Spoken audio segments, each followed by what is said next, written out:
What is up, everybody? Spidey here. As always, I hope you're having a marvelous day. It's Saturday morning, and you know what that means? It's time for Saturday morning Marvel cards. And I'm here with my friend, the one and only Watch Me Open, also known as Bill or Billy, depending on who you ask. You want to clear that up for us? Like, which is it? You could call me Bill. I think there was a period where I thought it would be cool and chic if people just called me Watch Me Open like I was Prince or something. But That would be fun. I'm loving the relaxed look this morning, man. You're chill. You got Evolution there right behind you with your comic books. yeah, Is I'm that pumped up, original art man. on the wall? What's that? Is that original art on the wall? That is original art on the wall. It's one of my two pieces of original high evolutionary art. Oh man. Yeah. So we're going to be talking about 2020 Marvel masterpieces. I think, and we're going to give you a chance to tell your story, but I think this is the set that really brought you and I both back into the hobby at a very high level. Am I wrong Yeah, about that? I mean, it brought me back at any level, but I only have one speed go, so it went from no level to the highest level possible. Yeah. And look, here's the thing. I think the timing of this video, depending on the release of Marvel Masterpieces 2022, 2023, what are we going to ultimately call it? I don't know. But could be good because we're going to share about our experience with 2020 Marvel Masterpieces. We're going to talk about the set. We're going to break down the set. We're going to go through a lot of cool stuff. I even have a video that's never been posted on the channel of me really going full tilt on ePack opening up 2020 Marvel Masterpieces that if YouTube plays along, we'll show towards the end of the episode. So I'm really excited about this morning's episode. Let's say hi to a couple of people here. We've got Dan. What's up, Hey, Dan? Dan, establish. Yeah, Dan's always hanging out here. Really love it. And we got Spider Cave. What is up? How's it going this morning? Good morning. So, Bill, you want to kind of get us started with, like, give us the history or the background of the 2020 Marvel Masterpiece set. And as I say that, know that a lot of the people that watch the channel, they're a pretty good bit of exposure to 2016, not much for 2018, and probably about the same level for 2020. Right. So 2020 Masterpieces is what you would call the third of the modern masterpieces that, you know, the ones that are currently actively being produced. 2016, they changed everything. They went to a thicker stock. They had the set had a certain structure to it. And then every 2 years, they kind of replicated it since. 2020, just like the previous two installments, one artist did the whole set. The artist that did the set has some pretty deep history with Marvel and Marvel cards specifically. His name's Dave Palumbo. He is the stepson of Boris Vallejo and the son of Julie Bell. Who So is? they did the 1996 Marvel Masterpieces, Yes. arguably the greatest Marvel card set of all time. Definitely one of the most elusive. So Dave Palumbo has a big history in being an artist for Magic the Gathering. That's where he really, established himself as an illustrator. And, people have it in their, I think some people have it in their heads that there's like some nepotism going on, that his mom called and put in a good word for him. But No, there's none of that. This guy That was an totally, added benefit to the set. this guy totally made it on his own. He is Yeah. a wonderful artist. And just if you look at the work, his style is very different from his mother and stepfather.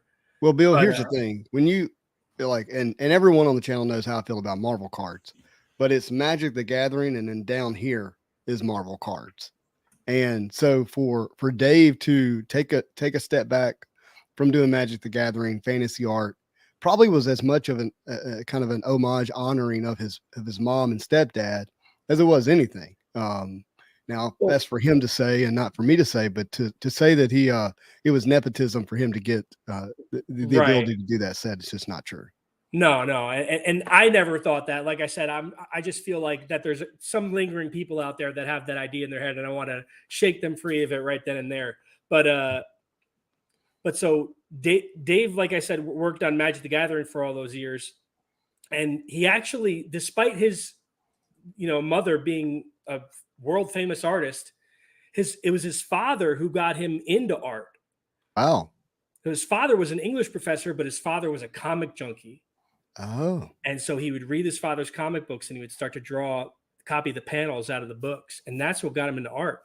And really, the only purpose that his parents, his mother served was like a professional resource for how to, navigate the business side of being a professional artist. But as far as the inspiration, he did it all on his own.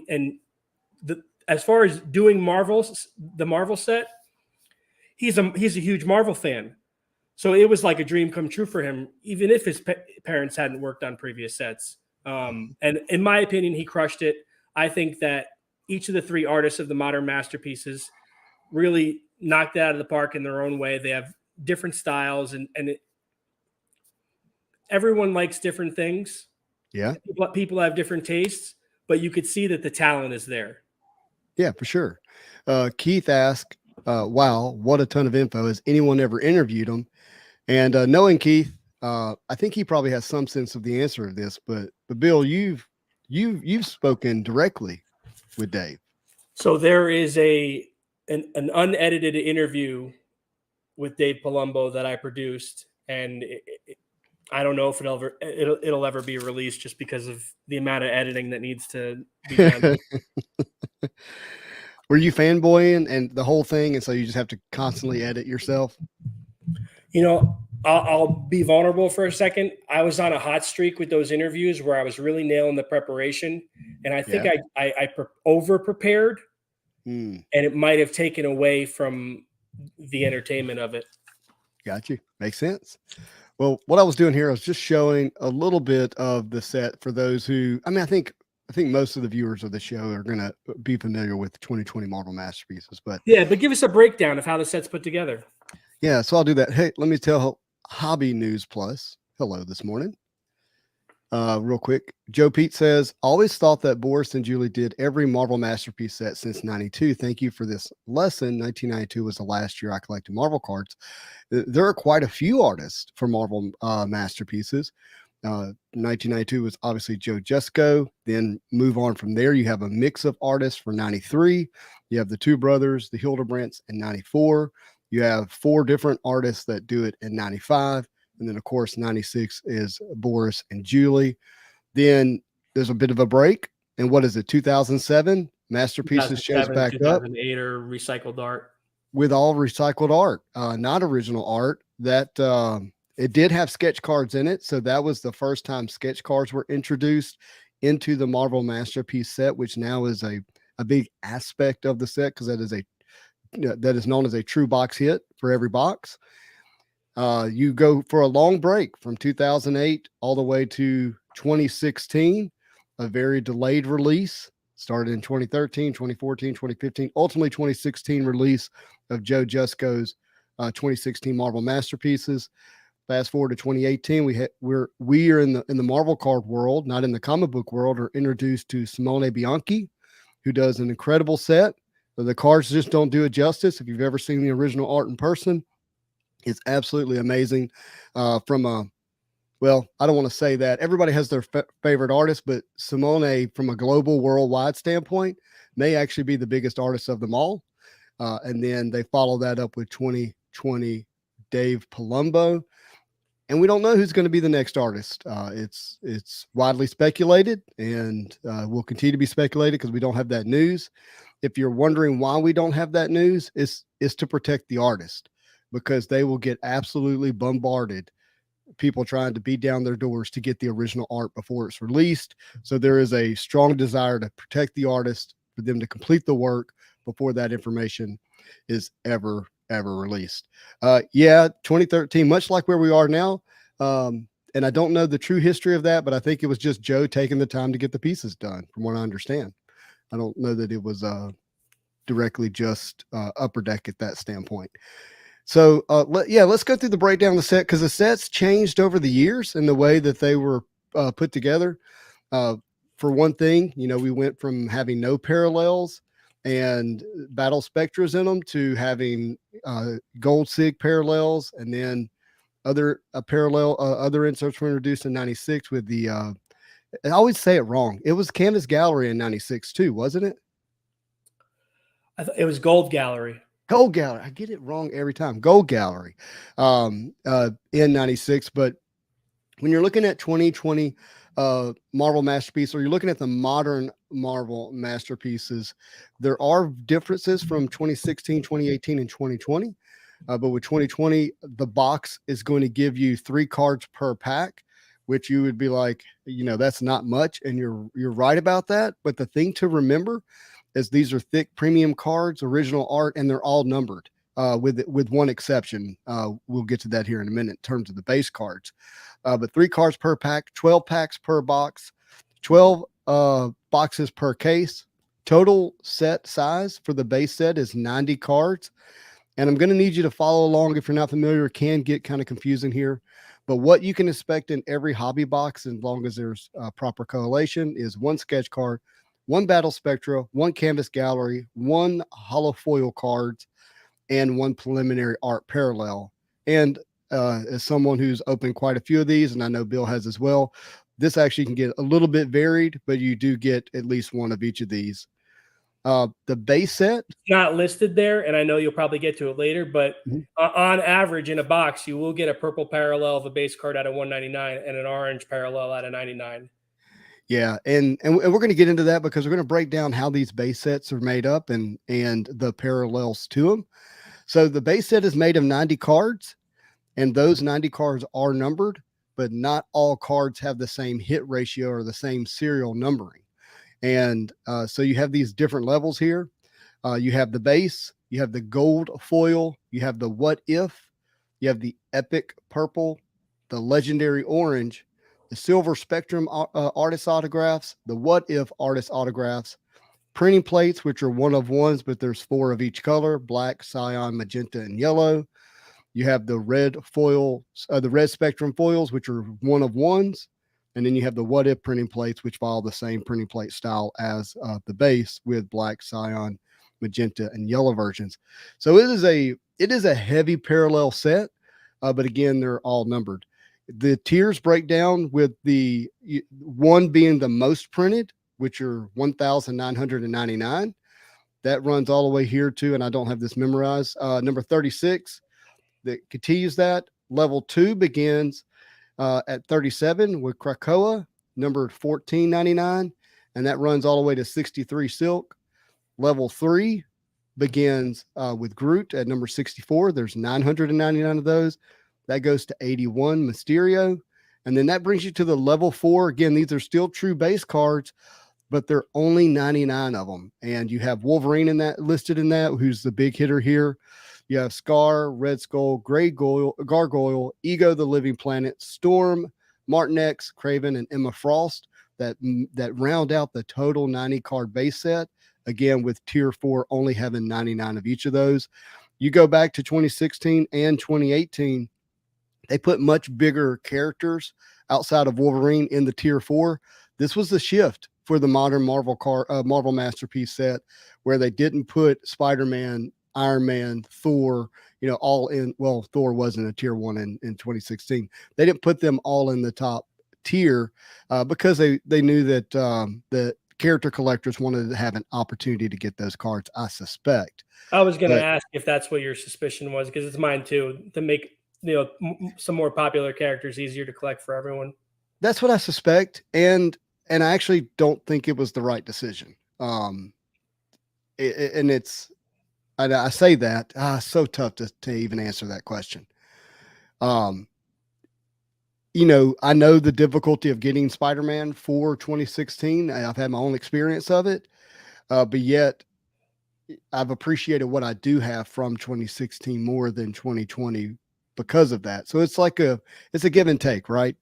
And I think they might have also been trying to avoid a staleness that comes with having the same characters in tier 4 from one set to the next. I respect that. I do. And I do think there are other characters that could have probably got into the tier 4 that maybe wouldn't have been the top, 10 characters, but still would have added some real meat to it. I think that Ego the Living Planet, Martin X, Kraven, Scar is incredible art. I'm not dissing the art, but those I think were poor choices personally. So another quick thing for people to remember is that with all this tiers and rarity, the only actual parallels that are affected by the tiers are the base and the what if. All the other parallels are going to be the same no matter what tier. Mm-hmm. Yep. I know we got some questions here. Let's stop and let's get to these real quick. Alonzo Collectibles, what is up, my friend? We're going through Alonzo 2020 Marvel Masterpieces. In fact, the Venom in here reminds me a little bit of your art that I've seen you post. Constantine, what's up, my friend? Good morning. Chris, Bad Wizard, beautiful snowy day here in the Northeast. The snow is not here, but we're seeing it starting to pop up on the weather prediction models. What year is the most desirable set? I'm new to the hobby and wanted to buy a box from the past years. So this is a difficult question, I think, from a broad spectrum standpoint. If you're talking about what set or sealed box goes for the most money, if you're speaking specifically to Marvel Masterpieces, that still belongs to 1996 Marvel Masterpieces. If you're talking about what is the most expensive cards out of the set, regardless of grade, that goes to 2016 Marvel Masterpieces. There's possibility that a PSA 10 in 96 outside of red spectrums would outsell many of the cards in 2016 Marvel Masterpieces. You know, if somebody woke up today with a PSA 10 Rogue and Human Torch, I think there's one on the pop last I saw. I don't know. That would outsell many cards outside of red spectrums. To speak specifically to the modern masterpieces, I think as long as they're serial numbered, the trend is going to remain that the oldest is always going to be the most desired, just because the print run. So right now of the moderns, 2016, it's the hardest to get. Yeah, it is. And I will, just as a devil's advocate, argue the other side of it is that because it's so limited and it was issued at a time when not many people had access to it. I mean, how many total buyers do you think got access to Marvel Masterpieces in 2016? Like, we're actively buying, like, number of individuals.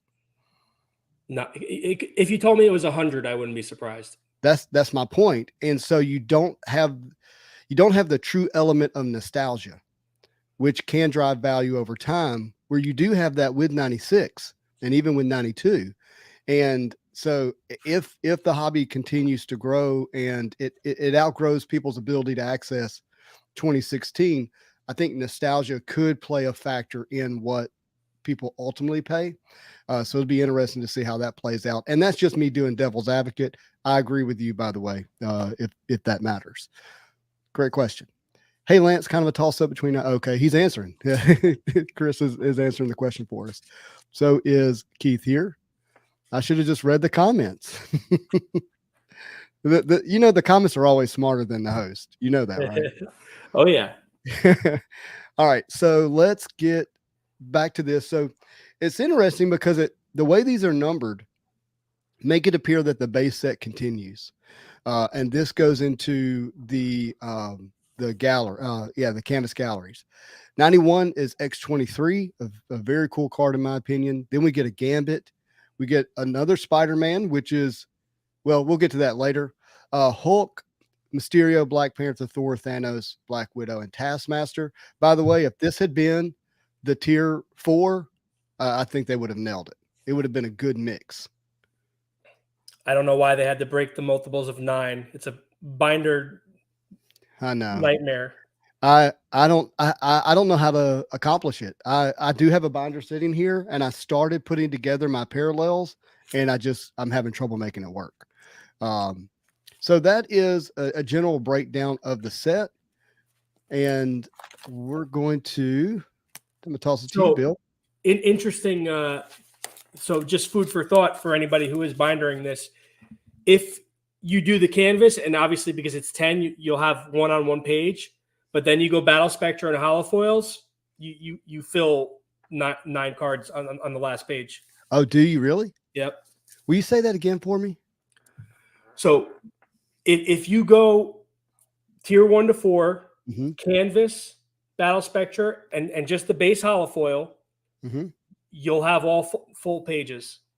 Okay, I love that. Do you have an example for us? Yeah, so I'll show you. I don't know. So We're you gonna be can able to see see it. we've got canvas number 10 right Canvas. here. Yep. And then I went right into Battle Spectra. Battle Spectra goes right into holofoil. Okay.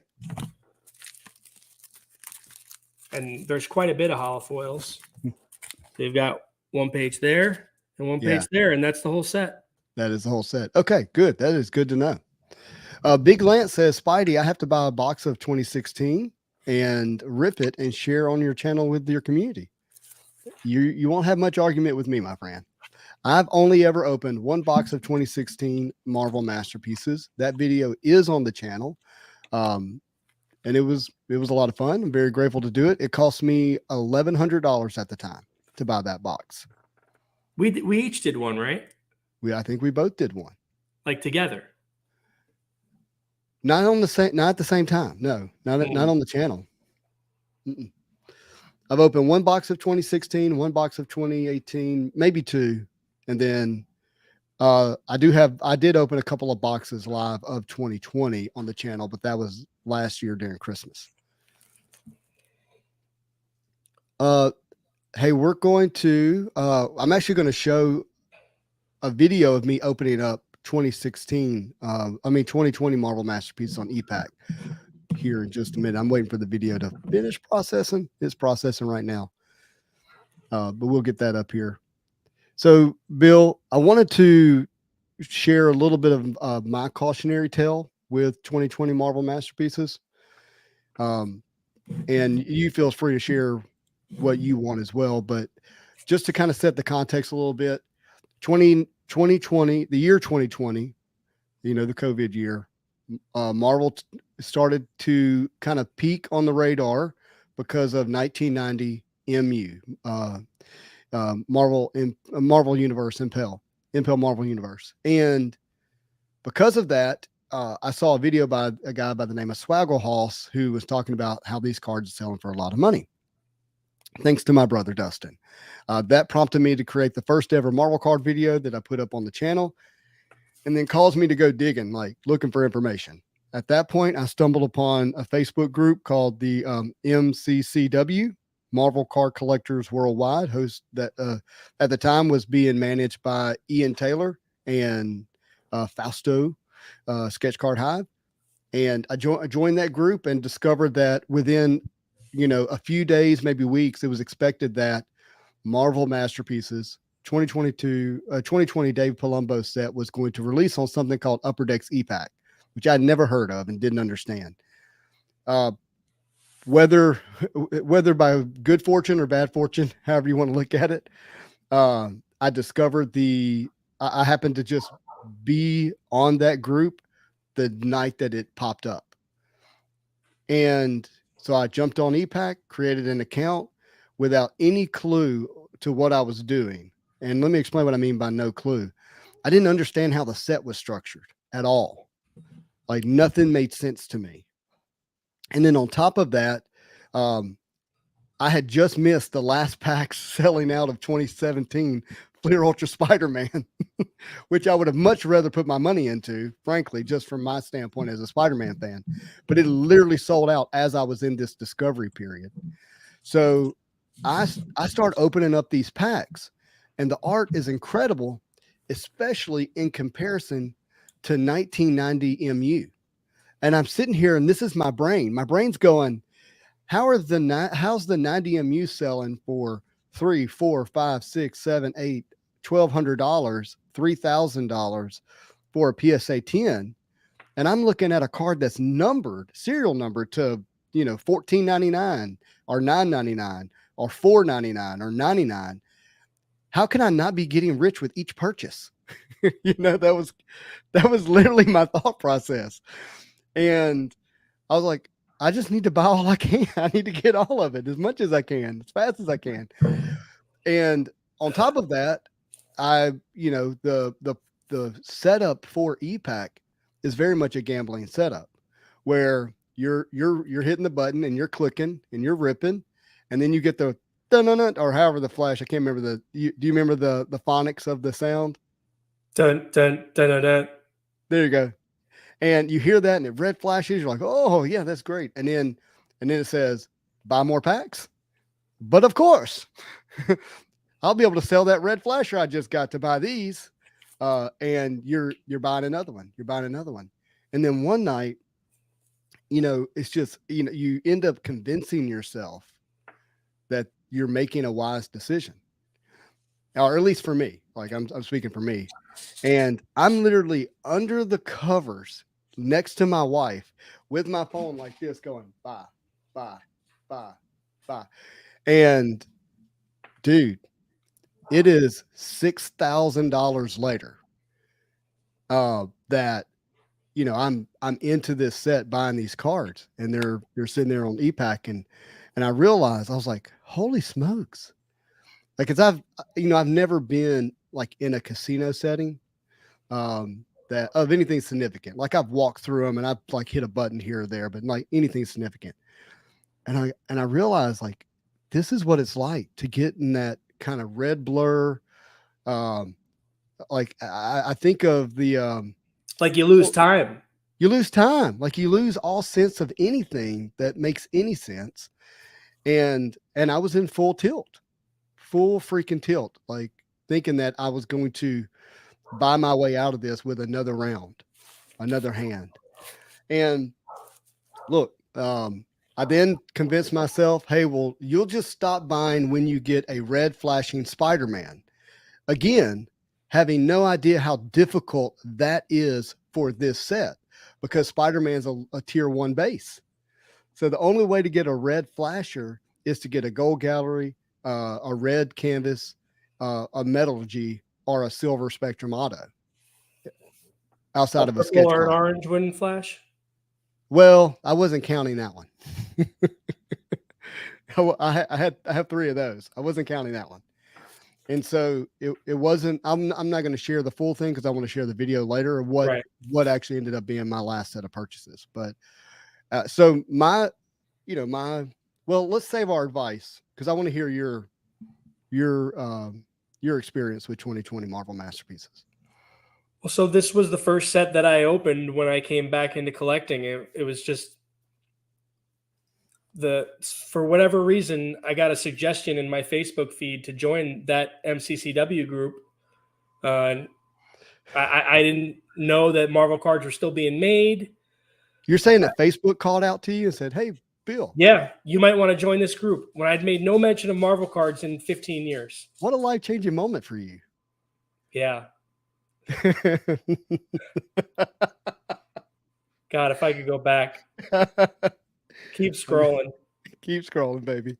So I opened one box, and I was a fish out of water. I had no idea anything that was going on. Physical. By the time I had gotten there, it was already sold out on ePack. Okay. And I didn't know what I was doing. I didn't have a focus or a direction. I was like, do I get them all? Because I didn't realize that it's not like in the 90s, where like get them all has a whole different meaning. It does have a whole different meaning. My goodness. So long story short, I was able to put together a full base set, just the base. I got all the tier 4s. Some of the tier 4s I pulled, some I had to buy, some I traded for. I didn't go with the parallels for the canvas or the battle spectra. I did do the mirages. The mirages are very nice. They are very nice. And also obviously the set is special for me because it's the first Masterpieces set that had my favorite character, the High Evolutionary, in it. And so from there I went off and I did what's called a rainbow, where I tried to collect every single parallel that exists of him. Try to collect? You didn't try. Well, I considered the plates part of that rainbow, and there's still 3 I'm missing. Okay. Do you know so where a public service announcement, shot in the dark, if anybody has High Evolutionary printing plates from 2020 Masterpieces, I'm a buyer. They belong with me. It's that printing plate that you probably hit and you went, who is that? And then set it aside. So through powers of deduction, I know that 2 of them have been pulled. One of them could possibly still be in a box somewhere.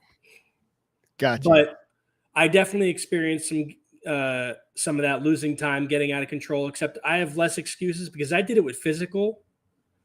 Yeah, So you're a true degenerate. yeah, I opened over a case when it was pretty expensive. Yeah, it was expensive at this time for sure. And I don't know what my goal was, what I was expecting to come of opening the case. Like I said, I'm just a pack junkie. That crinkle sound. I wasn't thinking, oh, I'm going to pull a big card and then trade it for high evolutionary stuff, or oh, I'm going to pull a high evolutionary card that I'm missing. I was just going for that crinkle. Right. So at the end of the day, still 3 printing plates short, but I do have the 101. Okay. The 101 base card, high evolutionary. I remember when you got it. Yeah. I've in total so far spent $13,000 on 2020 Masters. Goodness gracious. Now, have you been able to sell any of those cards? I have. I can't say, off the top of my head how much of that was offset, but definitely less than half. So, I think I sold a few cards, like my first cards to sell, because again, the other thing I didn't know was like, how do you get these cards home, and then how do you put them on ComC to sell them? And so the first thing I did was like, I sent some home, and then I sent some to ComC, and I was like, I'm gonna process this through Elite, and I didn't realize that however I did that actually had put it up on eBay. And one of my cards that I really liked, which was a Black Panther sketch, got sold for, I don't know, like $87 or something. And I was so disappointed because at the time that sketch was worth quite a bit more to me. But that's what happened. Other big cards that I've sold, I'll share one later. I don't want to share right now, but I did move one really big card for $5,000 in an effort to get a card that to me was much more special to me. What was this card numbered out of? It was out of 25. Okay. But it was to get a card that was numbered out of 15. Right. So, but yeah, and I'll share that later. What's up, Mr. Crowley? So real quick, before you get too far ahead, I'm dying to know. There's so much beautiful art in that set. Give me your 3 favorite pieces of art from 2020 Masterpieces. So I actually am one of the people that like the Wolverine, particularly the What If version. Oh, I don't have that. Yeah, you don't have that one, but you can show the Wolverine in general. I can show it here. You have I don't own it, but by the way, yeah, that's the regular base, but it's particularly this one, and that's a beautiful tier 4. That's the actual tier 4 base. Yep. So here's what I'll say about 2020. My experience is there were more people who knew what they were doing and had their money ready. And so cards like the tier 4 Wolverine ended up being more difficult than I expected to be able to acquire. Particularly the What Ifs were really hard. And then there's a few other types of cards like the Metal G's and the Red Canvas Galleries. 2 more. The Canvas Spider-Man, the one that has the real candid, it's him taking a picture of himself, which I don't know why. It's not like the greatest art ever made. Don't get me wrong. But it just screams Spider-Man. Yeah, it's just I just love that. He's like, I need some lunch money, and he like takes a picture of himself and sells it to Jay Jonah. From there, from a pure art standpoint in this set, how do you say his name? EX Nino. How do you say his name? Ex Nihilus. Ex Nihilus is really good. I told you about Scar. Scar's really good. But probably going to be Spider-Gwen would be my third. Okay. Where's Spider-Gwen? Here we go. Oh, that's a great one. Yeah. Spider-Gwen is fantastic. So that's probably my favorite one from an art standpoint. What about yourself? So I'll save the obvious one for last. I love Baron Zemo.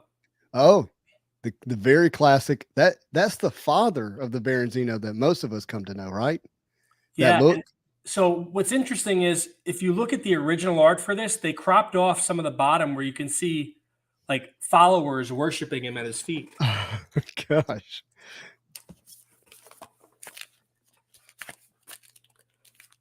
And then Deadpool. Oh yeah, Deadpool by the fire. Like it's just well done, and it's clever, and yeah. And then obviously, oh yeah, there's High Evolutionary. So that is he evolving something in that photo? What's that? In that photo, is he evolving something on that card at all? No, he's just charging up an energy blast. Gotcha. He's evolving something on my wall. Oh, the one that Dave did for you? Oh yeah, that's right. He's evolving you, right? Let's hope so. Let's hope so. Yeah. Well, my ePack video that I want to show is still uploading, but I actually have a few more. And so I'm gonna see if I can't pull that up here on my phone. I did have another question about the set. I'm ready for it. What's one character you wish made it in? Gambit in the base set, like the true base set. Is okay. One. I know he's in the set, but in the true base set would have been one. Carnage would have been another one. Not sure why he's not in there. You know, top villain for Spidey, doesn't make the set.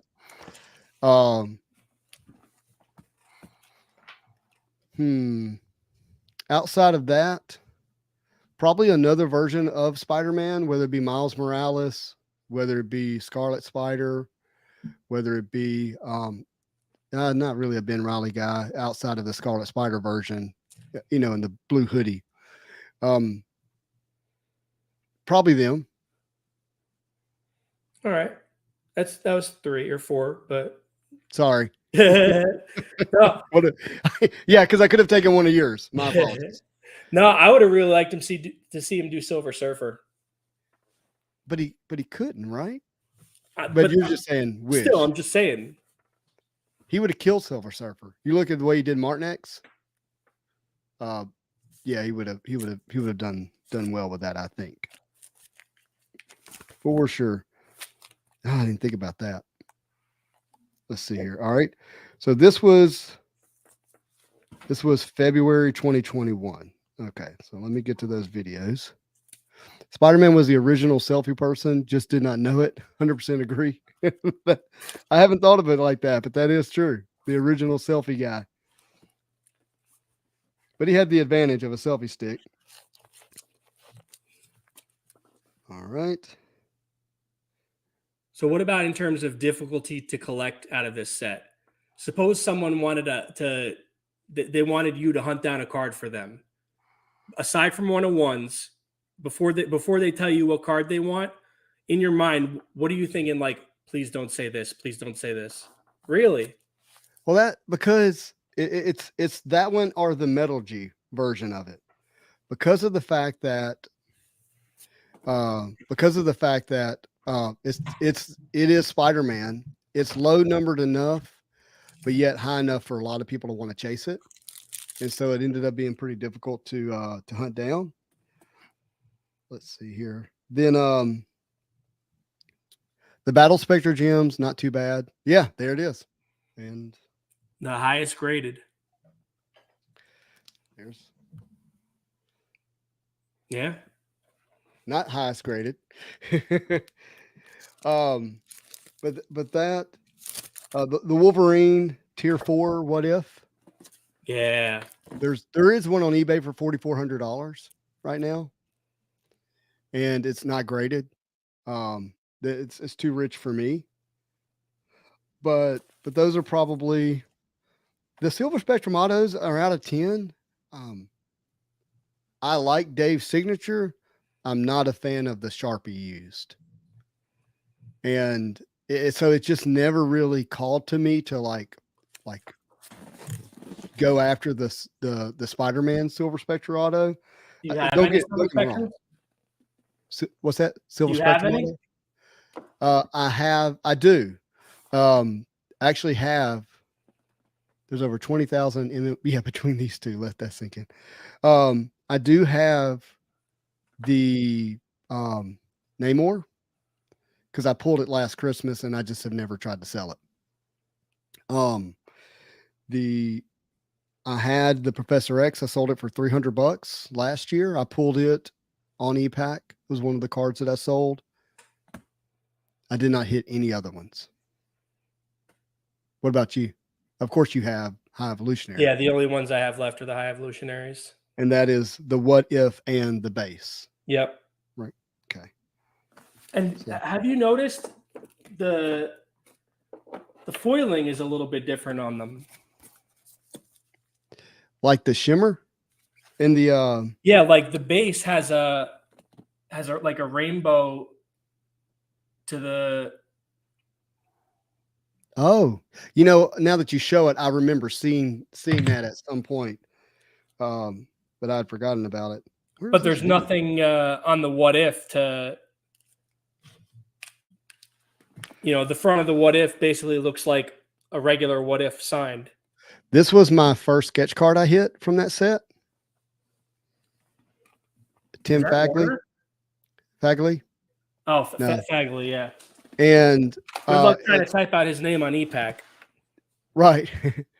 And it was like it was my first Instagram post too. And then I hit a Paul Hill next, which you can't see it as well here on the phone, but my wife she has a bunny. She had two at the time, and she's blonde with green eyes, and so is White Rabbit here. So I thought that was cool. Fate. Then I hit whatever this is. I mean, I know it's Iron Man or a version of Iron Man, but yeah, Centurion. No, I actually have the action figure up here. I don't think it's Centurion, but it's not my favorite. Then I hit this and traded it rather quickly. That's really nice. Yeah. And remember, this is like part of the allure was you were getting a sketch in every box. So you're just like, boom, keep buying. Then I hit Nick Fury. And then I hit a Hela, which I didn't realize in the Marvel card world coming into 2020 Marvel Masterpieces, Hela was very desirable to people. Like people were collecting her pretty heavily. And then remember telling you there was a Black Panther I sold on accident? Yeah. It was this one, the McJunkin. Some McJunkin stuff I love, and some of it it's just not for me.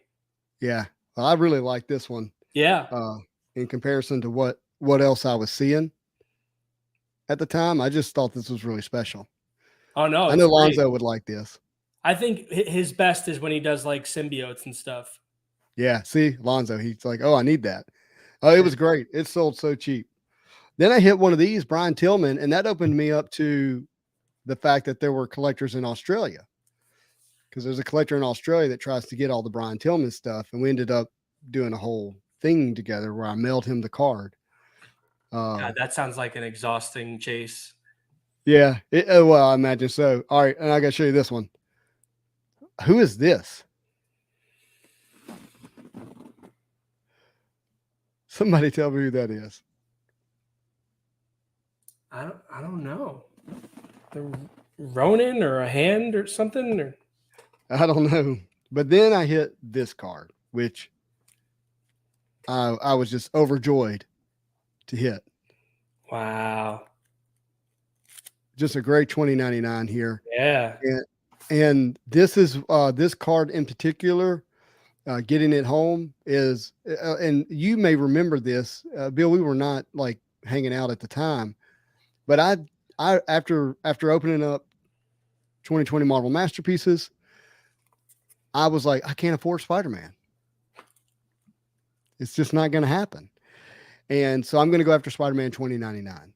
And I actually rainbowed Spider-Man 2099, the PMGs. And I Nice. started going after the sketches. In fact, I probably have a photo of that here somewhere. So I've got 3 sketches left from 2020. You do? Okay, show Yeah, us to them. one that I pulled, one that I traded for, and one that I bought. Just Okay. coincidence how it worked out. This I traded for Ooh, Chris Foreman, Chris does such a great job, doesn't he? and he just keeps getting better. Mm-hmm. There's a Chris Foreman sketch in 2021 Spider-Man Metal that I'm after. This one I pulled. Oh, I remember that.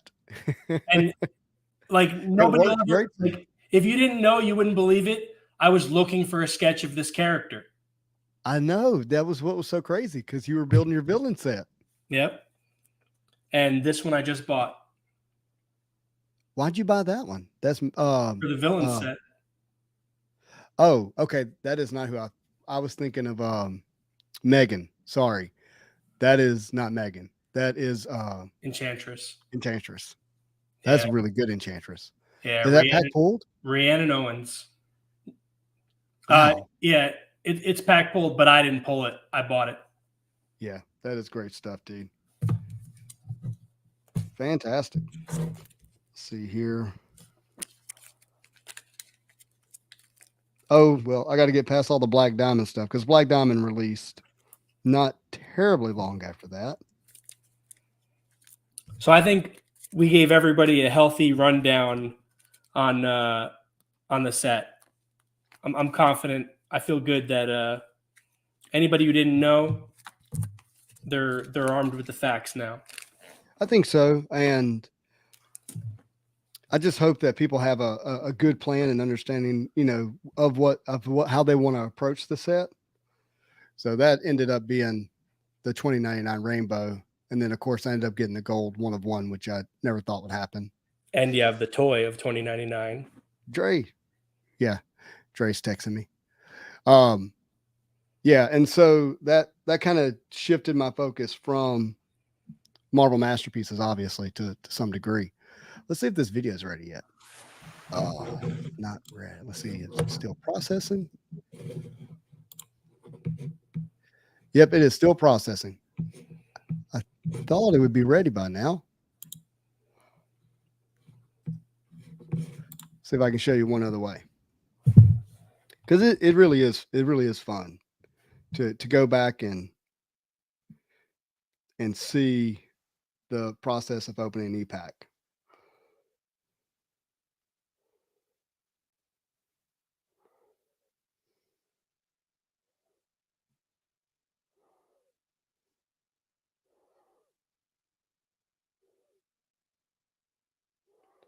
All right.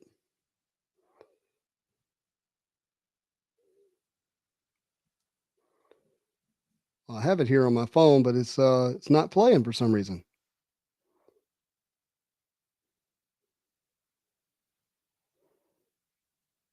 I wonder if it's because I'm on StreamYard here. Let me get out of StreamYard on my phone. That might be the reason.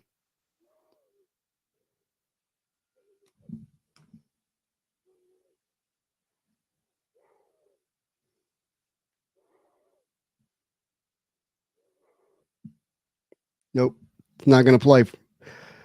That is crazy. Well, I'll post it later.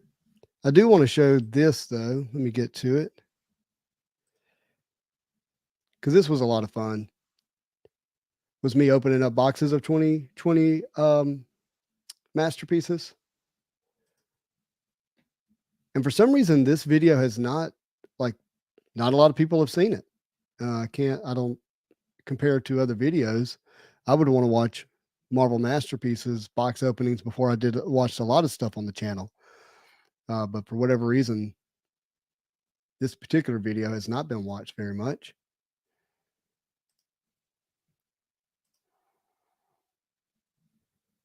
Do you have Marvel Masterpiece box openings on your channel? I do. What and they're still live? Can people still see them? Yeah. Just go to watchmeopen.com, or obviously if they're on YouTube right now, they can just type in watch I me forget open. you have a website at watchmeopen.com. Yeah. That's really cool. I own the Spidey Hits website, but I haven't ever done anything with it. You should just have it auto redirect to your YouTube page. Yeah, that's a good point. All right. Do you know how many videos I've uploaded? Goodness gracious. Oh, you're a warrior. All right. Let's see here. Which one is going to be the one? Boom. And make sure the volume's turned down. And let's go here. Let's go here. Let's not do that. Boom, boom.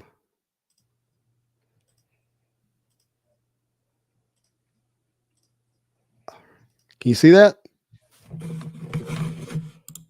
All right. So this was last Christmas. And what I was doing, and you can go back and see these videos. I was opening up a box every day, and I would give away a pack out of the previous box. And this is a pack that I'm giving away. We'll skip through that and then get into this box. And I think this is day 3. So I opened, I think, 3 or 4 2020 Marvel Masterpieces boxes through this box break. And I'm trying to remember. I don't remember what was in this one. Oh, well, I'm showing the hits. Yeah, I'm showing the hits out of the first box, which was really good. I probably should have grabbed that one first, but that's all right. Such a good box in comparison to other boxes. And I still have that Wolverine. I still have that Namor or Namor.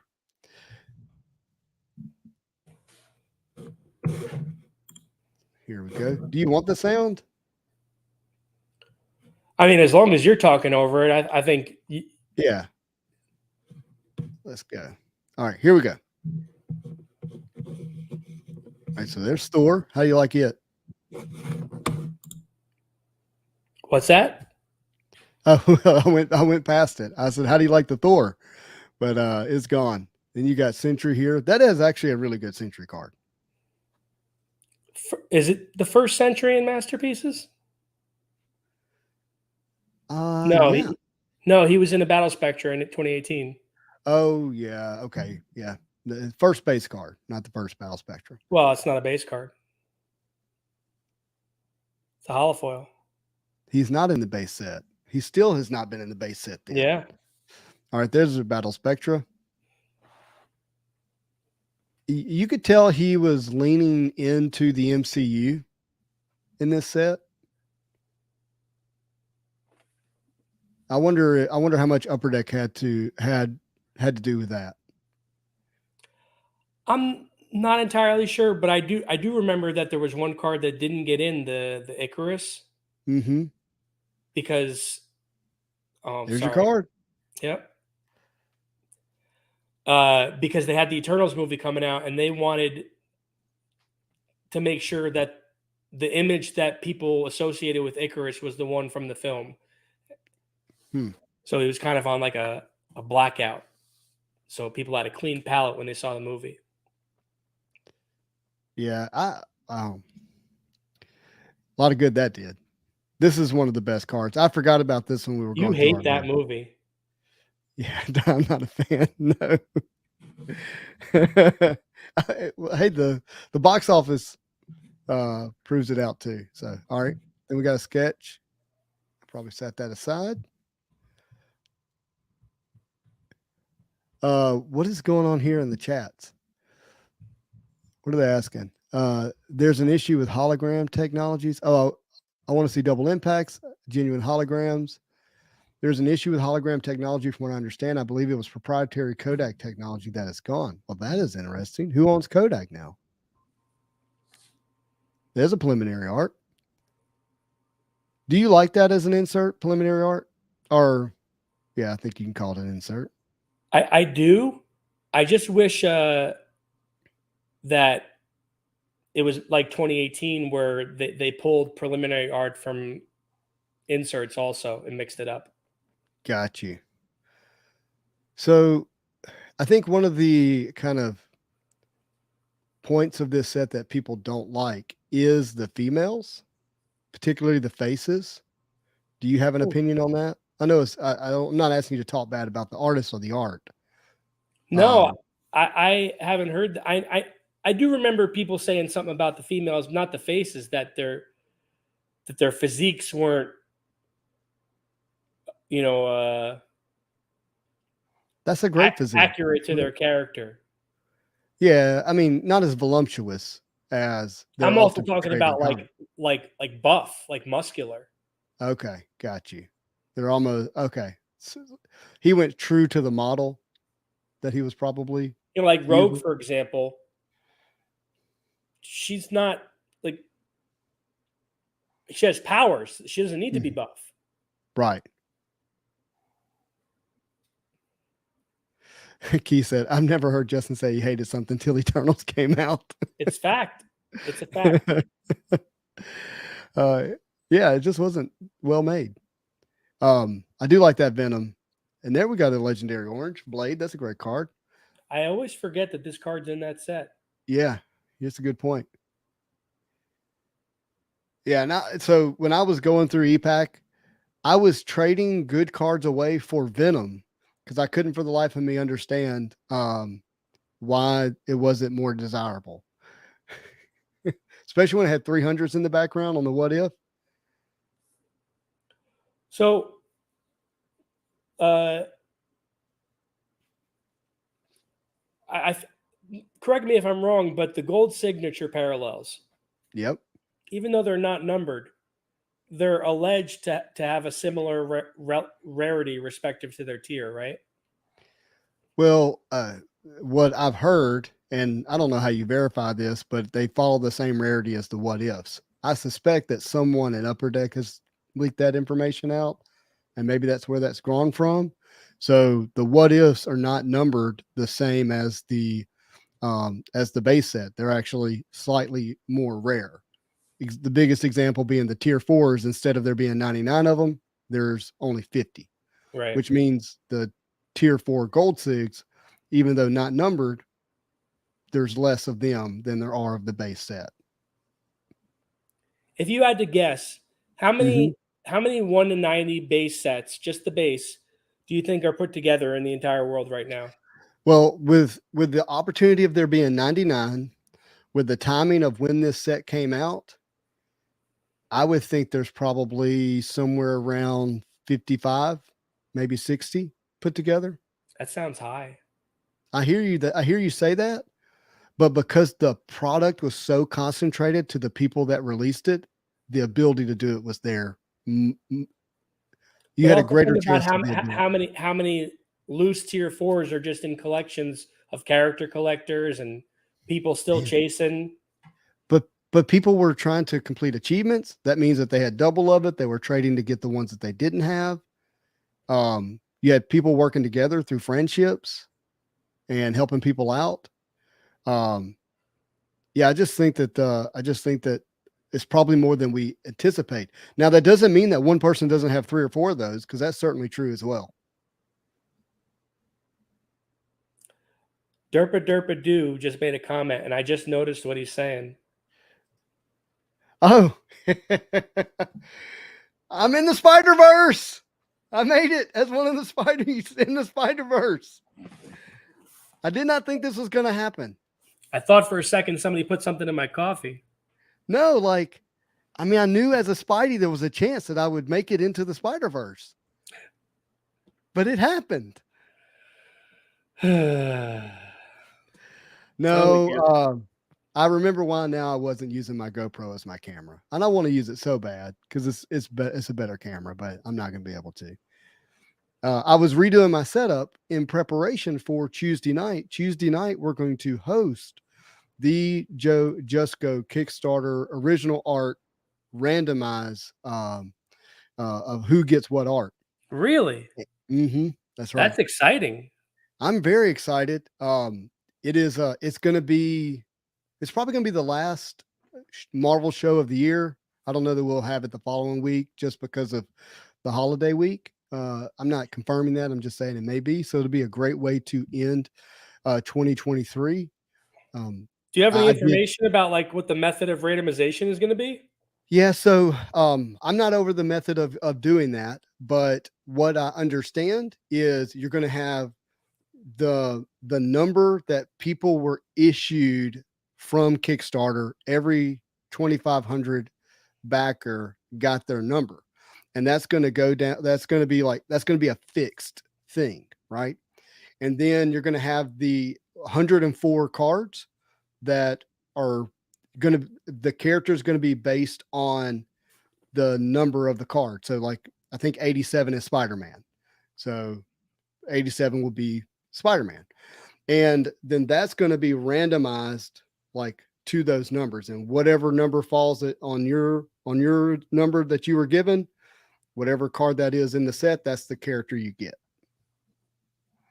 Okay. And that is going to be the fairest way to do it, because there are people who've been actively trying to, the people who would buy the one they want if they had the ability to do that. Yeah. And that's just not fair. So is this being advertised on Kickstarter?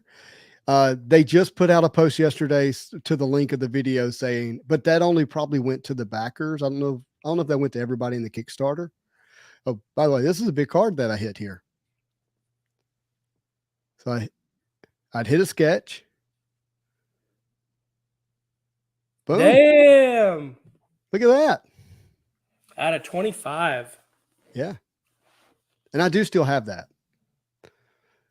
I'm not a terrible seller. So tell people the difference between the canvases in 18 and 20 versus the canvases in 16. Okay. So by the way, that was the Omega 25 of 25. Forgot about that. Say that one more time. The difference between the canvases in 18 and 20 versus 16. Yeah, they're not red. They're more silver than gold. Would you say that? Yeah. Yeah. And I think they call them bronze. They call them bronze? Yeah. On the checklist? Yeah. I don't remember that. Okay. That makes more sense. The 2016s are beautiful. Yeah, absolutely. And impossible for me to find. Absolutely impossible. So that difference in the canvas parallel and then the preliminary art were the only changes made from 16 to 18. Wouldn't there one more change?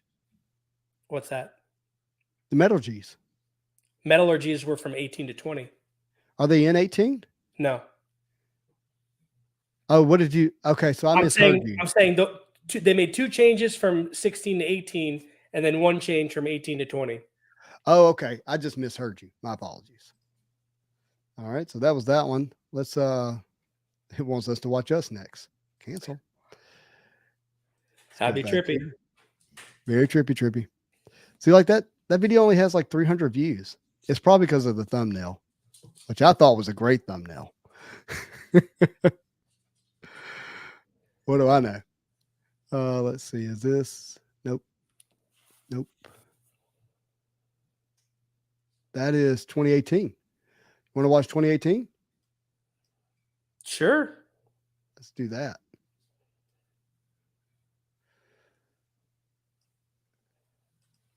Can you see it? Yeah, you can. Boom.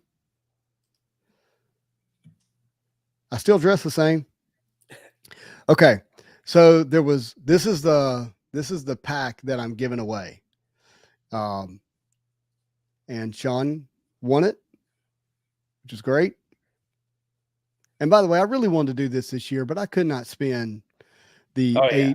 $8,000 it takes to buy the boxes to make it worth No, watching. I don't think anybody's faulting you. Yeah. I did. It wasn't for a lack of effort. So I actually made an attempt to see if I could get a sponsor, and then I made an attempt to sell some stuff to get the boxes, and it just, from a timing standpoint, it just wasn't going to come together and be done well. But I will tell you, this 12 days, as you know, obviously I'm opening up really nice boxes. I'm giving them away. I got to edit some fun videos. It was everything Marvel Cards is for me. And I had an absolute blast. I really Oh, it wanted was to a do lot it of again fun. this year. That's your dogs? That's Remy. Remy, what's up? Hey, so while we're watching this, can we talk about some stuff that you got going on? Sure. So part of the fun that we had in 2021, Bill, is with your Watch Me Open channel, you began to do a Marvel game show with a particular emphasis on Marvel trading cards. It didn't mean you didn't bring in other Marvel things such as animated movies and comics, but it was called Marvel on the Brain. I was on season 1, and I finished second, but it was only because I think the last episode I did okay, but really was coming in a strong third or fourth, if I remember correctly, up until that day. And you had me play against Sketch Card High Fausto, which now realize is completely unfair. Um, and but it was a great time, and you ended up having what, 4 seasons? 3 seasons. 3 seasons? 3 seasons, and then a champions episode where the winners of each of the 3 seasons played each other. So maybe that's why I was thinking 4. Look at the little bow. How cute is that, by the way? The devil's in the details. Devil is in the details for sure. So, you know, you have some news related to Marvel on the Brain. Why don't you share it with us? Right. So Marvel on the Brain, like you said, ran for 3 seasons. The way the show was put together was 3 players would play for 4 weeks. Mm-hmm. And that counted as a season. Within the show, there were 2 rounds with 8 questions each, and then a final round question. So 17 questions total. Mm-hmm. It was a little bit of a struggle to get people interested, to play. And like you said, the questions were all the way across the board, from trading cards, comics, live action movies, animated properties. And it just ended up dying. I couldn't support it. It felt like, for the amount of work I was putting in, there wasn't enough. There wasn't enough people enjoying it. Can I speak to that just for a second? Sure. When people say the amount of work, you were building a whole set of questions that was for how many rounds? So 17 questions an episode times 4 in a season. Yeah. And they it wasn't just questions. They needed to be somewhat tailored to the episode, and you wanted to be fair that some of your participants would have a greater knowledge of one thing over another, and you didn't want to give a specific strategic advantage to one person on the show. And so you were mixing in, like I said, Marvel cards from all eras, along with animated shows from all eras, along with the movies and comics from all eras, and doing that in a way that really weaved the show together to make it competitive. And so it wasn't just, hey, come up with 17 questions. And then on top of that, your attire was different for every episode. And you went all in as a host, which was fun. Yeah. I'm not saying you have to do that again, but that was fun. And then you also did this through OBS, which I know a lot of people use. I still cannot quite figure it out in a way that's useful for the show, for the channel. But you did it through OBS, and you really kind of built a whole production around it. That right. Not only were you, timer. Yeah, not only were you being the host, but you're the one running the freaking soundboard and the graphics in the background at the same time.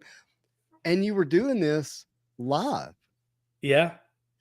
And so to for anyone who's edited any videos or anyone who's ever gone live or at any scale just about, you begin to understand how much work that is.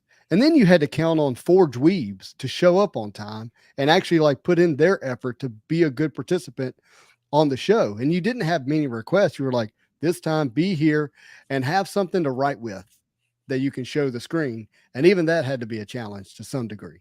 And we did every episode in one take. In one take. And so my point is you should be getting 100,000 views for something like that with that much work. And so I will say one thing that I think held it back was the format and the style for answering questions. mm-hmm. I had you guys write things down, and there was upwards of 20 seconds of dead air where I'm just waiting for you guys to write down your answer. And some of us can't spell. And so people have shorter attention spans. They don't want to stick around for stuff like that. They just want to, get through it. And so about 2 months ago, I noticed, I guess, a void in our little community where I felt like there wasn't anything out there that was pure entertainment. There was definitely some entertainment, but it was peppered in with education and speculation. And here's my thoughts, and this is what I like, and this is what I think. And I thought that it was an opportunity. There's an opportunity to bring back the show and to provide that pure entertainment for people. Which, things aren't great right now around the world. In our pockets and the hobby, and obviously the card market's down, and all the markets are down. We talked about this last night, but so there's nothing wrong with just something to watch, and you have fun and you enjoy it, and you don't have to worry about, is there going to be a tip in here, or what's this guy think about this, or when's this? It's just mindless fun. Yeah. And it's not, I mean, I hear you say mindless fun. Dude, I learned some stuff. Right. There were, I mean, first of all, you have your depth of knowledge and your ability to research is at a professional level. And, a lot of people don't know this, but you're a semi-pro comedian. Well, I mean, I know they know you're not funny. Hence you're not a comedian anymore, but you did learn some stuff on how to be a comedian, which was great. And you bring some of that to the show. It's fun. Yeah. You hear my attempt to be funny just then? No, you're my protege. I'm you're a work in progress. You're a ball of clay. I'll turn you into something someday. Yeah. Or I'll just throw it in the oven. And it's hard to be funny with a limited vocabulary. Well, that's just, this from living in the swamp all your life. So look, I made the decision to bring it back, but I'm committed to making changes. I'm committed to making it the best possible experience for the players, for the viewers, and I'm very excited. So the biggest change between, let's call it Marvel on the Brain 1.0 and Marvel on the Brain 2.0 is that there will be cash prizes awarded to the winners every episode. Holy smokes. There's going to be real money on the line? Real money on the line. Dude. And, that's going to help me with the struggles I had getting people to play, because obviously if there's something on the line, more people are going to want to show up. As it stands right now, it's going to be a $25 eBay gift card. Mm-hmm. I'm also looking into sponsorships from online retailers to throw in on top a gift card or a credit to their online retailer. Wow. That is awesome, dude. I love that. If you were a previous participant, are you allowed to re-sign up? Yeah, it's a new format. So it's so unlike, I mentioned how we did it last time. This is going to be one continuous experience. The winner will stay on. There will be 2 new players every week. Wow, that is awesome. That is awesome. The questions and the format of the show, it's going to be a lot like that trivia show with Alex Trebek. You don't want to say the name and get jammed up for copyright infringement. But Oh, my categories computer. and more questions. You'll be buzzing in this time, so you won't have to write anything down. Can you see me? I can't see you or the video. I don't know what just happened. It just went completely AWOL. But I can hear you. Can you hear me? Yeah. Okay. I don't know what's going on here, but I'm not gonna be able to use my GoPro camera anymore. So I am aware of that. Well, dude, that is really special. I am very excited to hear that. Do you have a date, like of when you anticipate the first So episode yeah, release? I can share my screen. Yep, do that, and we'll get that pulled up. Yeah, I'm behind the green screen now. Here, I might do this.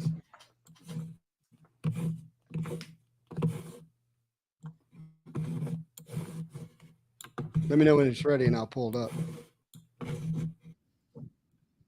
Yeah, I'm just trying to get my monitor sliding the window over.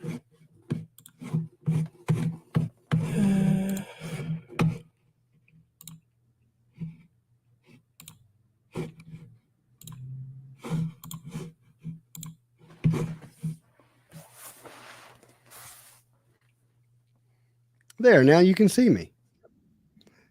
I can see you. Yeah.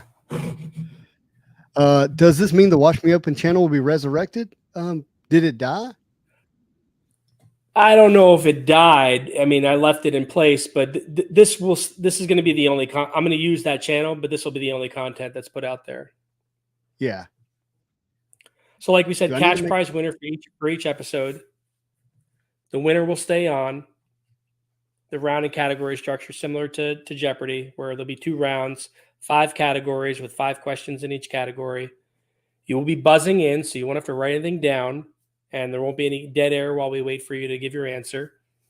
And it'll release every Friday starting January 20th, 2023. Man, that is awesome. That is really awesome. I'm looking forward to it. If you decide to do like a test round that's not going to be live, just to go through your kind of format, Yeah, I'm happy I to definitely do that. have to do a dry run to make sure the production's good before we start recording for real. And anybody who's interested in playing, you put a link in the comments. It's a questionnaire to sign up to play. I did, and I'm putting it here again just so you don't have to scroll up. There it is. And look, everybody can find Watch Me Open on Instagram, and be sure to communicate with them if you're not on Instagram. Billy, I know you're not a part of the Spidey Hits Marvel Card Discord, but you might consider becoming a part of it, and because there's a place to post your videos for. I didn't know it was a thing. Mm-hmm. Yeah, if you would also watch the Spidey Hits channel on a regular basis, you would also know this is a thing. I'm messing with you. I love you, man. Bill's a real friend because like we actually talk on the phone and text. It's not all like just through social media. But yeah, so I'll send you the link and you can share that there and also post the sign up and see if there are anybody who would be interested in the Spidey Hits Discord. Great. Yep. I think that'll be fun, dude. I think it's going to be a lot of fun excited. and needed for the community. Yeah, I appreciate you letting me have some time to talk about it. Yeah. All right. So I want to see if I can get this video to play here now, because something special happens here. It actually happened while we were talking. Look at that. Damn. Tier 4. What if? What? I need to go back and re-edit these videos and post them, because I hit nothing but bangers out of every one of those Marvel Masterpieces boxes. What a card. Yeah. And I do still have that card for what it's worth. Have not moved it or sold it. Sometimes I keep cards just because there's a sentimental connection to to the experience I had opening it. Mm-hmm. I'm with you, and there have been cards that I have purchased knowing that I intended to eventually sell them, like it was for that purpose. You know, when you're ripping packs, that's not always the case. And I'm like you get the moment and the memory attached to it, and it becomes much more difficult to do that. I did sell. I don't know if you saw on the channel where I hit the Spider-Man printing plate, the Miles Morales auto printing plate out of Into the Spider-Verse. No, I did. Yeah, it was great. I bought 8 boxes, so or what you might call an inner case, and with that, the second to last box pulled the printing plate of Miles Morales Auto, and it sold on eBay for $3,450. wow. And that one was a tough one to like think through selling, because we don't yet know what this actor is going to end up being for Miles Morales long term. It's a Right. voice actor right now. I don't know if it'll morph into anything else, and it could end up being something pretty special as related to that actor and the character. But I couldn't pass up on that price. Oh, for sure. No, that's a great sell. Hey, by the way, I love Simone, obviously, but this Spider Gwen, I'm not a fan of. What is it about it? Let's see if I turn around. I'm gonna pause it so I can show you. It's the hands. Yeah. Yeah, I see it now. I'm like, what am I missing? Hey, can't win them all. No, but I know he knows how to do hands like at a really high level.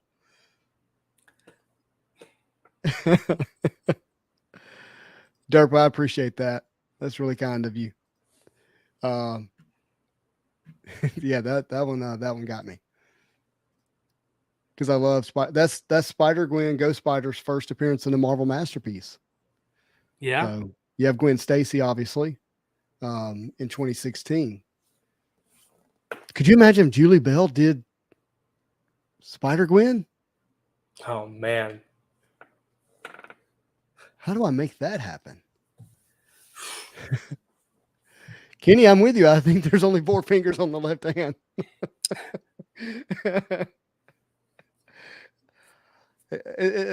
Who knows the real story? Like, he could have been done, and then Burdett comes back and says, "We need a Ghost Spider." Yeah. No one knows. Like, what I do know is that Simone Bianchi could quite possibly paint the best Spider Gwen ever, and I wouldn't be shocked.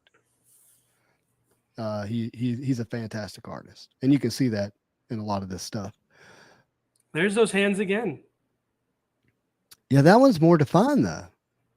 But still, you can it's see the similar. knuckles. Yeah, I see what you're saying though. Hands are tough.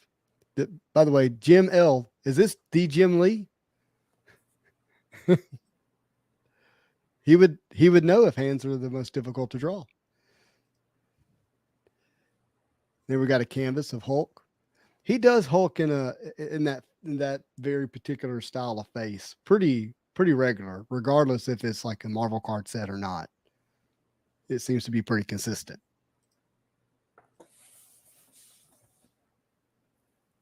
Now, have you opened much of 2018 Marvel Masterpieces? I think I opened 2 or 3.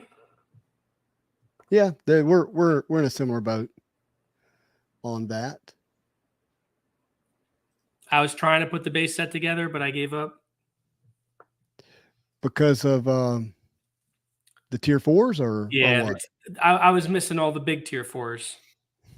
Chris, Bad Wizard in the chat, he actually, while we were meeting Simone Bianchi, he actually gave me a Spider-Man preliminary art to get Simone to sign, which was really, really special. Nice. Because like as you know, it's a tier 4 preliminary art. I don't think the preliminaries have a short printness to them. Are you aware of that? I'm not aware. It's possible. It would be cool if it did, but I don't think it does. And I say that, and those haven't been easy to find. That they haven't been particularly easy to locate. All right, so the ePack video is ready. Well, it's kind of ready enough. At long last. At long last, it's still processing the 4K version, but we can move through this here. So this is me. Like I said, I told you I'd bought quite a bit of it, and then in the end, I just had this mindset of I'm not going to stop till I hit a special Spider-Man card. I'm just going to keep buying, and I did. So I'll move through this kind of quickly for you. So I do like this this Gwen Stacy. Yep. Ghost Spider here. It's a great card. That's the What If out of $9.99. And the Punisher. Here's your Deadpool. Yeah. What tier is Deadpool? 1. Tier 1. What other Marvel Masterpiece sets is Deadpool in? He's in 2016. Okay. 93, 94, 95. Is he in 2018? I can't remember. I don't think so. Hey, Derpa, you can see right here in the beginning, I made a purchase for $249.99. That was the price of the boxes on ePack. Seems like a steal now, doesn't it? Oh, you ain't kidding. Mm-hmm. They're going for $800 a physical box. What Red Spectrums is believed to still be missing from top tier characters? Did someone get the Venom? I have not the seen Wolverine, I think. Wolverine's still missing? Yeah, I think so. And Spider-Man. Yeah, I have not seen Spider-Man. Keith said the cheapest he paid was $3.99 for a box. All right, so here's that What If Professor X that I was telling you about. Yeah. Number 9 of 10. And just to go back, I go pretty quick, but that has the auto on it.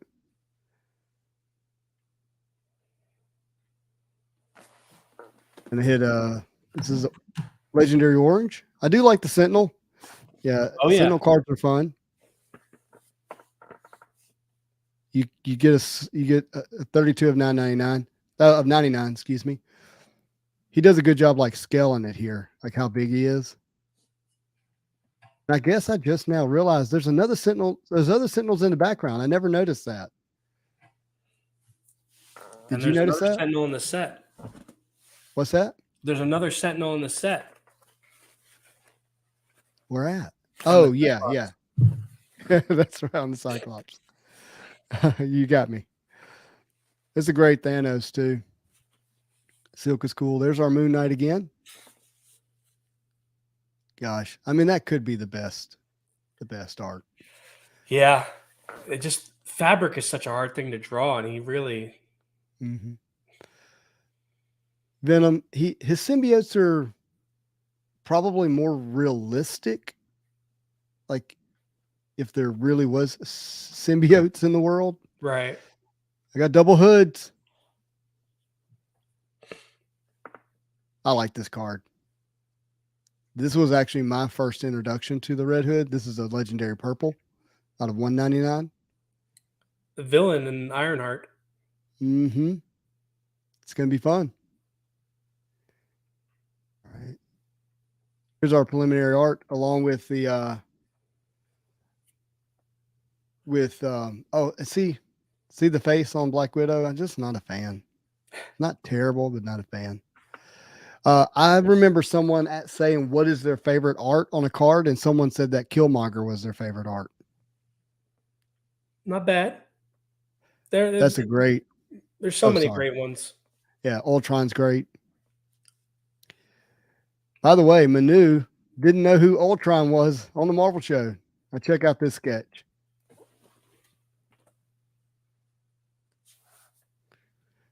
Got Punisher with a gun, with the Punisher logo being pretty predominant. Yeah. Say goodbye to Look that. at, look at that. Jomar? No, Cameron. Still a pretty cool sketch. Yeah. I traded this. I traded that sketch for a 2099. Is what happened. All right, let's fast forward here. Oh man, I don't want you to see everything here.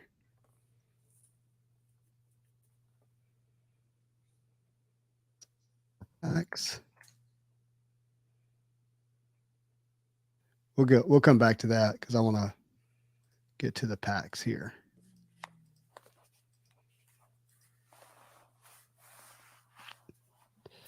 All right. Great. Unbelievable Ghost Rider. Unbelievable. Thanos too. Yeah.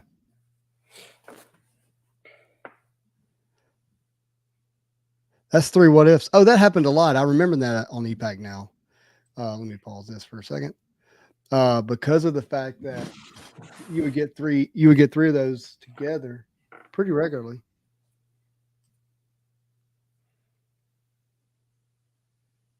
Okay, well, this.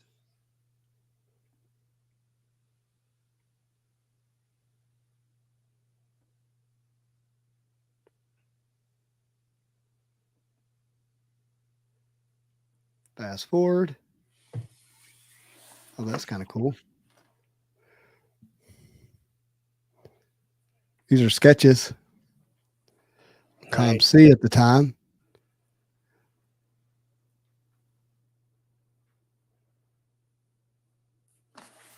Okay.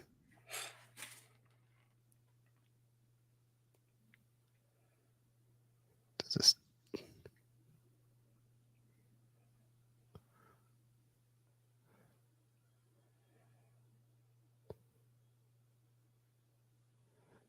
Well, I thought this had a particular hit in it, and it doesn't. We'll go back to here then. All right. So here you can see somebody. How do you like this? Someone's asking to trade the Metal G, but you gotta love it when they don't put anything in the trade they want you to pick. But Yeah. I mean, I'm not against that, but it does happen a lot. These were at the time my hits from that day. I did get the Wolverine preliminary art, which I think is great. Spider-Man, the High Evolutionary preliminary art. How about that? Very nice. But here you can see the Spider-Man card. That is the Spider-Man Metal G. That was the card that ended it for me. Like finally at a place where I can stop, and I hit a red flash from Spider-Man, so I can tap out and check out. And I guess in a sense, it kind of did work. Like I said, I spent $6,000, which is a lot of money. Don't get me wrong, but at $250 a box, I can't remember what that worked out per price on packs. Right. It was a lot of buying. It's a lot more buying than what 6,000 sounds like today, because 6,000 sounds like one case, right? Sure. But let's see, I'm gonna show you this. And what's funny is I had also hit, I traded for this card, not hit the Canvas Gallery Spider-Man. Yeah. I traded for that one, and I shipped it home. Never even took it out of the packaging and stuff, and sent it straight to PSA and got a 7. And that's great. That's when I kind of learned. I was like, I got to learn my lesson on that. But the Spider-Man Metal G, whenever I put the deal together for the AF-15 comic cut, part of that included $5,000, and the card that I was able to move in time to get the 5,000 was the Spider-Man Metal G for 5K. Oh, wow. Which I think is probably the highest sell of that card that I'm aware of. I think it was a PSA 9, not a PSA 10. And the fact that I still have this canvas here and quite a few other cards from this set. Yeah. I'm probably going to end up being okay from a math standpoint. But we're talking 2 years later. Right. Different Not, world. yeah, not in that moment. And so, still a cautionary tale. And, I had to sell a card I really didn't want to sell. Do I think I can get another one? I think so. At some point down the line, I think I can. But the Metal G's for Spider-Man, for Wolverine don't pop up very often. No. I'd love to have the Wolverine too. And I'm not even a Wolverine collector. It just looks great. I like the metallurgies in general. I hope they come back in the next masterpieces. Yeah, I mean, I think they will. Yes. Hey, Derpa, another AF-15 did get posted. It is up now. I think the bid, as I saw it got posted last night. I think the bid's over 600 or 500 now. There is one listed for 10K. To me, neither I'd love to have both of them. Don't get me wrong, but they're not Spider-Man in his full suit, which I think is special. I think they're all special, but I think that's exceptionally special. And for me, I was like, as much as I love the Metal G, I have those, and I have that art in other various parallels. And let's see here. You can't see me anymore. Let's make it where you can see me. Sorry. Didn't realize that. I have those in various, parallels. So I have that art, but a comic book panel out of AF-15 from 1962. It's just, it was just too hard to pass up. Oh, sure.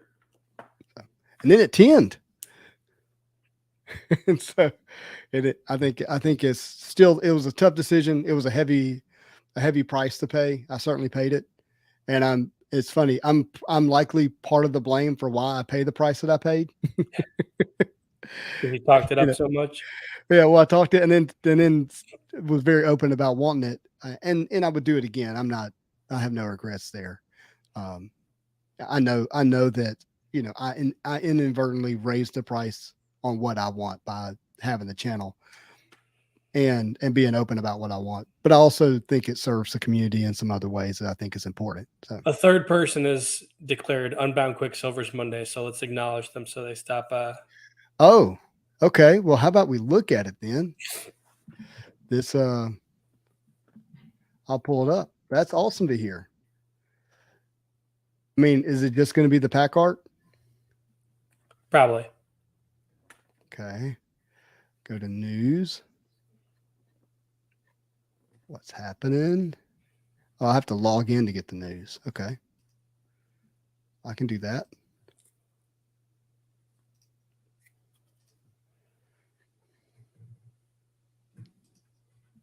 Yep, just the pack art.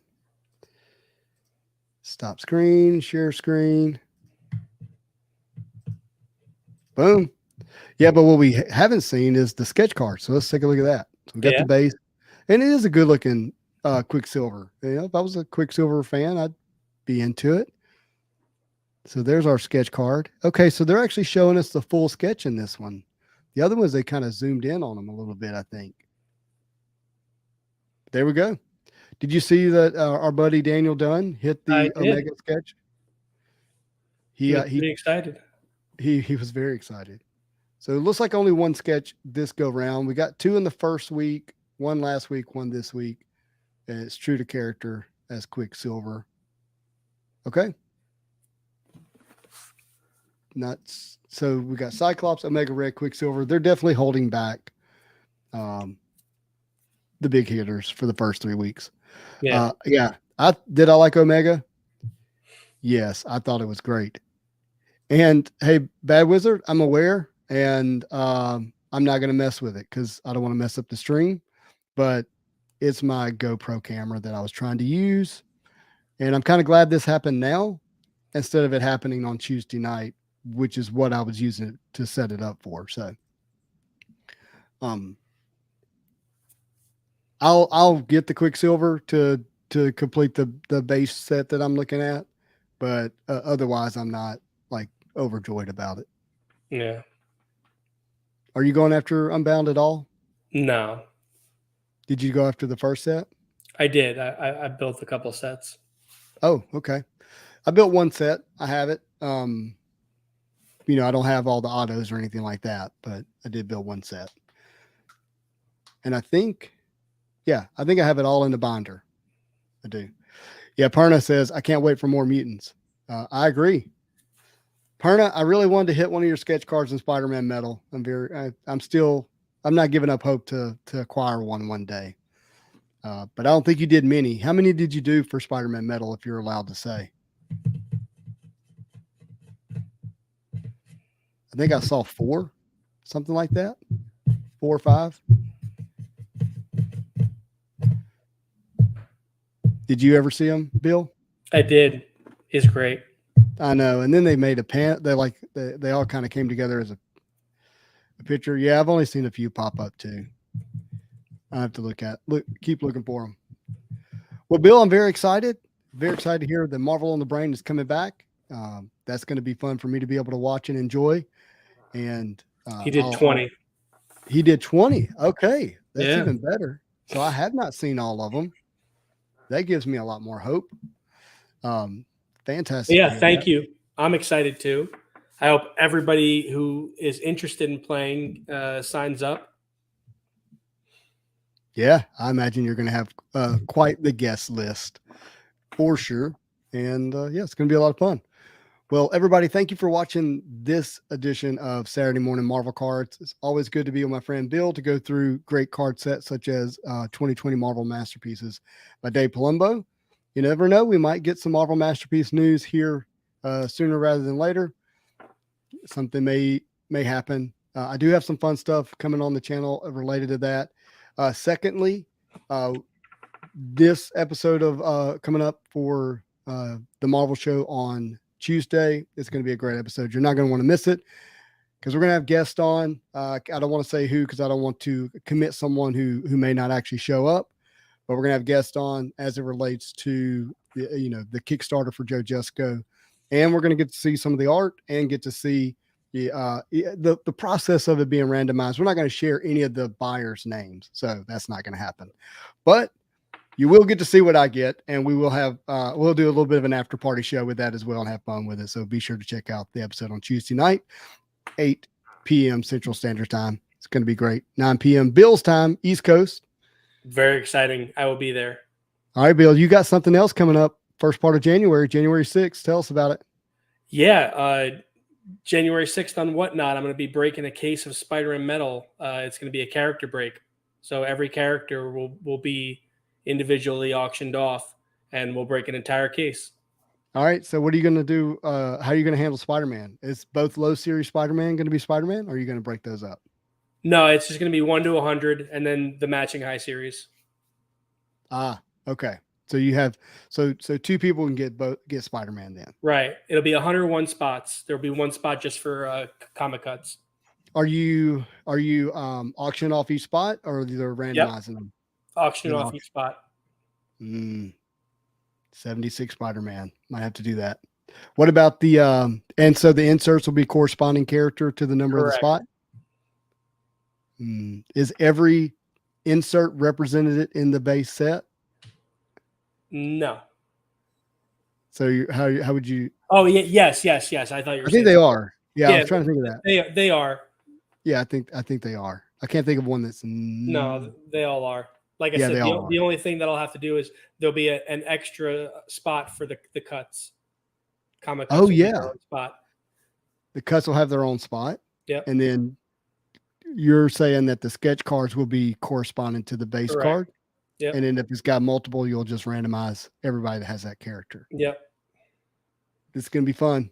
I'm At the excited. very least, do me a favor, watch. If you don't, even if you're not into buying on Whatnot or buying into breaks and things like that, watch, have a good time, so support it. That is my daughter's birthday, so I doubt that I will be able to watch Oh, myself, man. because I suspect we'll be celebrating her that night, and she'll be turning 20, so be fun. Old I'm getting man old. Justin. I'm telling you. All right, bud. Appreciate you. Everybody, again, thanks for watching. Do me a Yeah. favor, hit that like button on the way out. Make sure you're already subscribed to Watch Me Open so you can catch Marvel on the Brain. It's easy to find on YouTube, and you can Google it sounds like, and pull up the website. So awesome. Have a Everybody, great day, everyone. take care. As always, have a marvelous day.